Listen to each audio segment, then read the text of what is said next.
Welcome, my alumni friends. My name is Jim Wright. I'm the Director of Alumni Services. And yes, welcome back to another Facebook Live broadcast. Recovery Made Real is such an important part for our Gateway community, our alumni, and everybody connected. Today, we really have an awesome topic: treatment for the first time.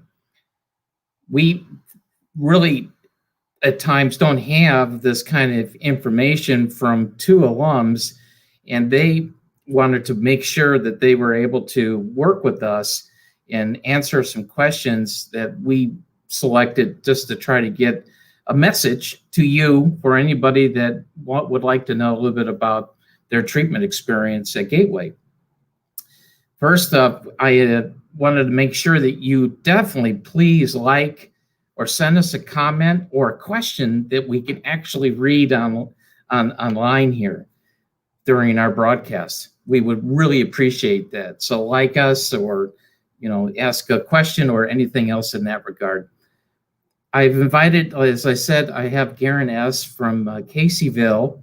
I've gotten to know him through our alumni meetings. That's been really cool. And then I also invited Tim L., that's an Aurora alum, and they both have great stories. So welcome, Garen and Tim. Hello, hey, Jim. Hey, Tim. Hey, thank you guys for coming on today.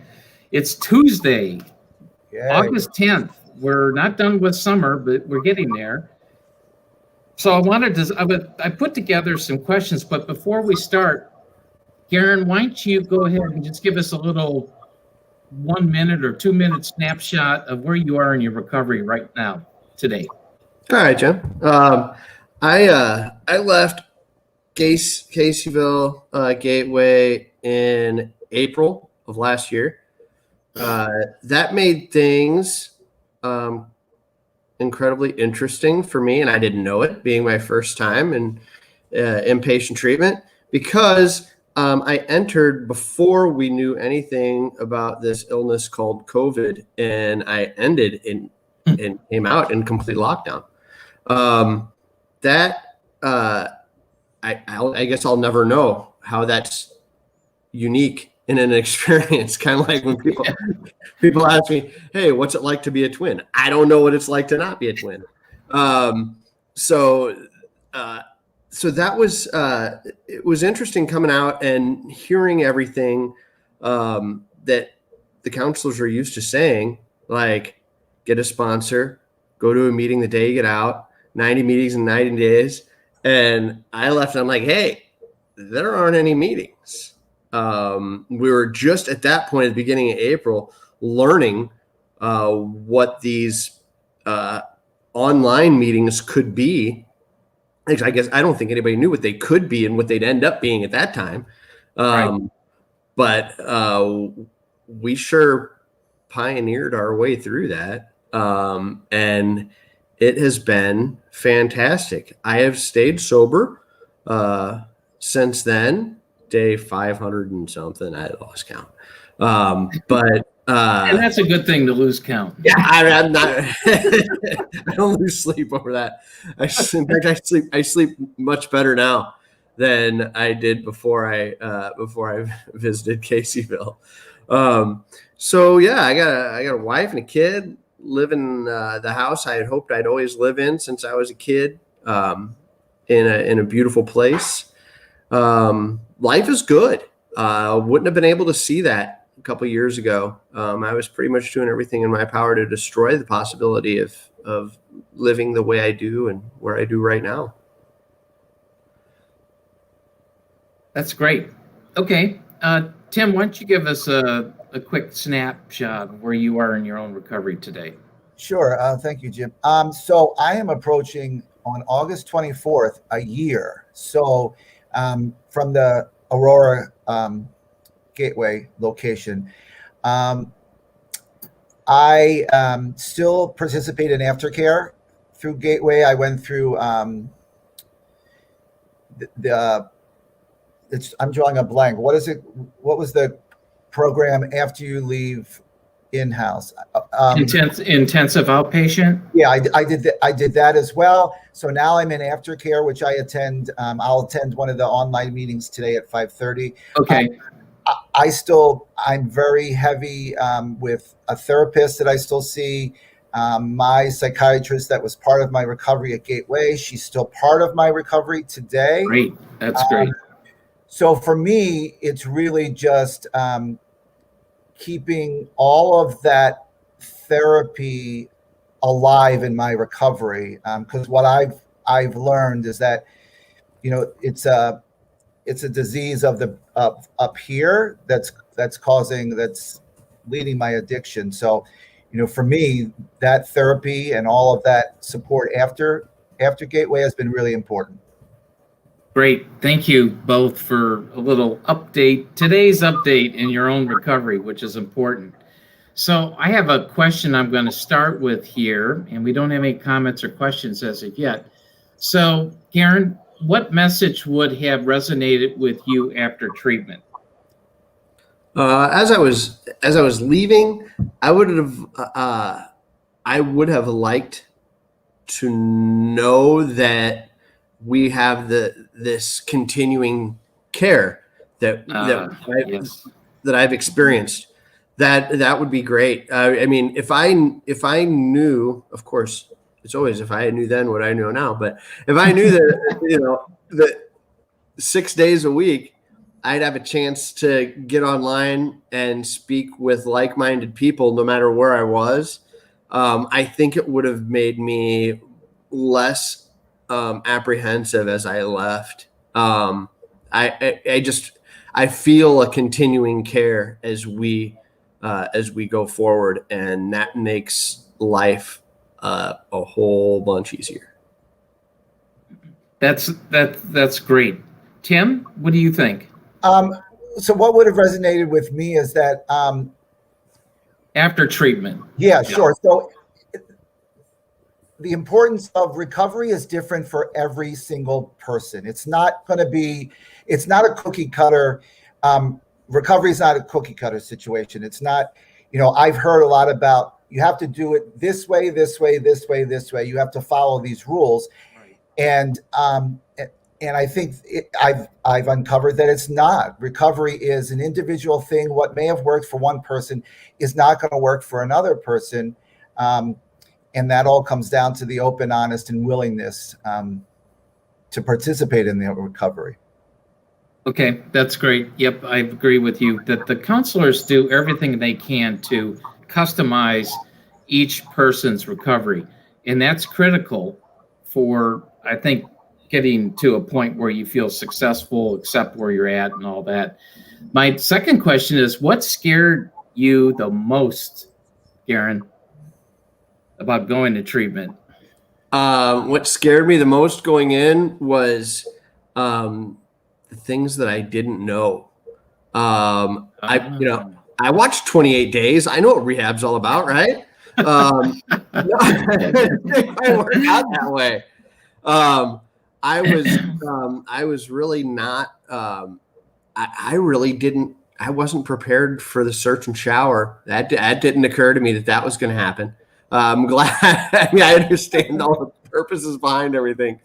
And one thing that I didn't know that I would enjoy so much was the camaraderie and relationships that build between clients during the time there in such a short period of time. It's really amazing. It's like it's kind of like summer camp as a kid. You don't know these people from Adam when you begin, but by the time you're done, even some of the people who I just spent a few days with before they graduated, or they came in a few days before I graduated, those, I remember them. I look through my journal now and I remember, I'm like, oh yeah, Blue, I remember him. Okay, cool. And I still get a smile. And so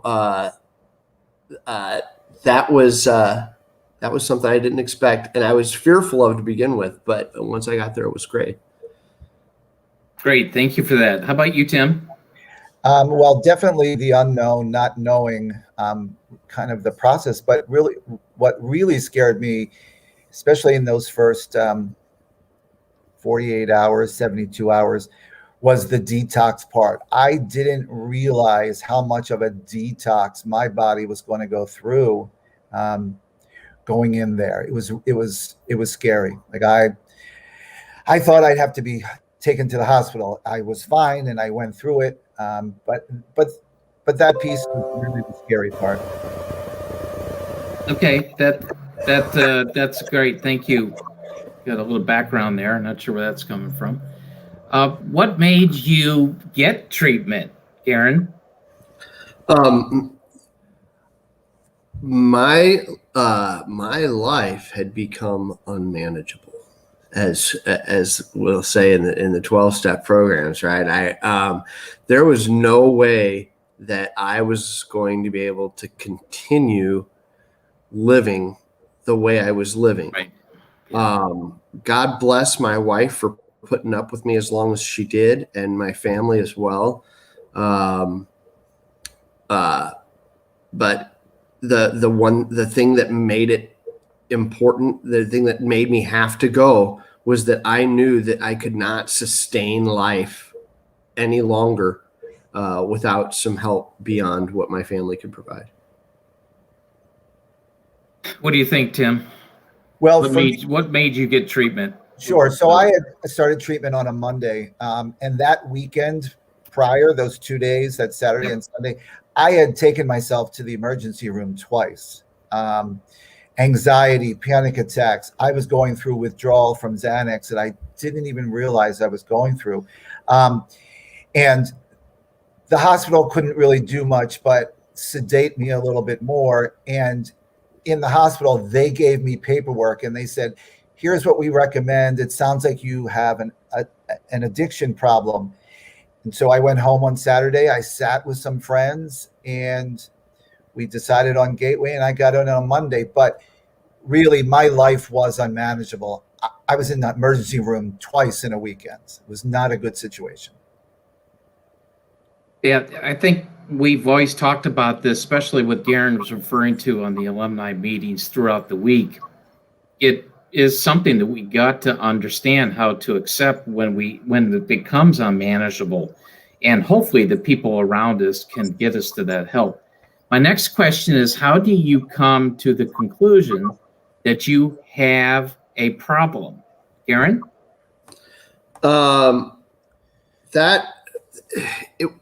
It was pretty obvious over time that I knew how to tell. Yep. And I tried to tell myself in this last stint. You see, I had 5 years of sobriety prior to this last bit of drinking. And I always said, I know I will have a problem when I buy cheap beer. That's when I know. When I buy Busch Light, I know I have a problem. But then I started buying Busch Light, and you know what?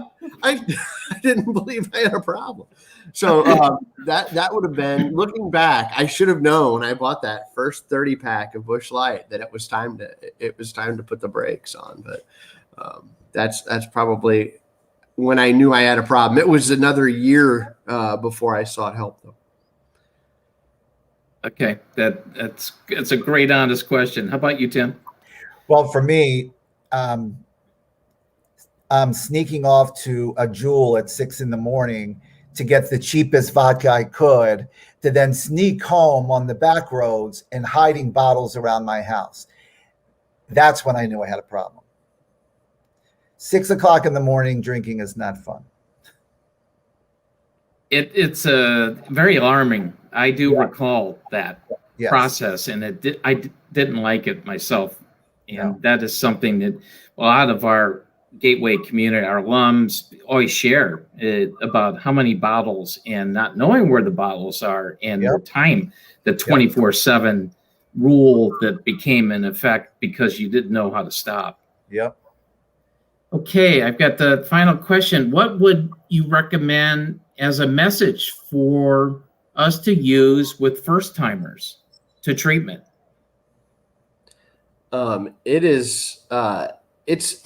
It's never too late but it's also never really too early to seek treatment.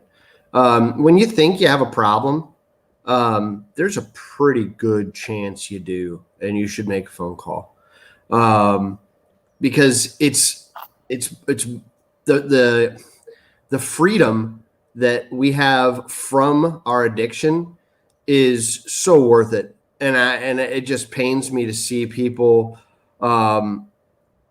cheating themselves out of that freedom by going through that cycle of addiction one more day. Yep. And by the way, the 24-hour alumni helpline number is on the bottom of our feed here. So please call that number if you need help. And Tim, what's your message to first timers? Do this for yourself. You know, I heard a lot of people, I'm doing this for my family, my friends, my kids. That's all great, but you're number one. You're the most important thing. Do it for yourself. Yeah, that is something we have to accept. The fact that we can do this together and stay connected. So, well, both of you, thank you very, very much. Do you have anything you would like to share? Your last comment, what would that be? Darren, why don't we start with you? It's worth it, and each person is worth it. The message that I want to make sure that everyone has is that not being able to afford going, and this as a first timer, I had no idea that health insurance pays for treatment. I had no idea that there are grants to pay for treatment if you don't have health insurance. Trust me, your boss would much rather do without you for a month than have you hung over every day or drunk every day or strung out. It's worth the time, because at the end of the day, that's what it's going to cost you, and it's saving you much more than it's costing you, but it's a time investment. So if you think you could use some help, investigate it. Definitely. Thank you, Garen, very, very much. Tim? You know, I just really would like to, as I do every day to myself, thank the Gateway Foundation and the Gateway community. I mean, I am still connected, obviously, through aftercare, through the app. I participate in the app, share lots of things on the app, but really just thankful for this Gateway community. Who would have known that I've found this huge support system? I'm still connected with quite a few of the guys that I was inpatient with. So just really thankful for Gateway and all it has turned out to be in my life afterwards here as I approach my year. Great. Well, thank you both very much. You are a big part of my life, in addition to the meetings we've been doing together, and also helping us share wherever you can with our media opportunities and different things like that. So we so much appreciate that. And Tim just alluded to that we have Gateway Connect app, and both Garen and Tim are very active on this app. And it's all you have to go to download this is go to the App Store for Apple or Google Play, and please just go G-Connect from Gateway. That'll take you right there. You can download it, and then our admin will give you access. It is free to our Gateway alumni, and we have quite a few people that have decided to engage with others that both Garen and Tim were sharing about how they have new friends from Gateway treatment. So with that being said, we always have a lot going on in our lives. I hope and pray that we stay safe from the most recent COVID uptick, in addition to the fact that we know that staying connected like you both have and all the community from all our Gateway sites, We thank you very much, and everybody have a safe and healthy week. All right, we'll talk to you guys later. Thank you so much for coming on today. Thank you. Thank you, Jim. Thank you. Take care.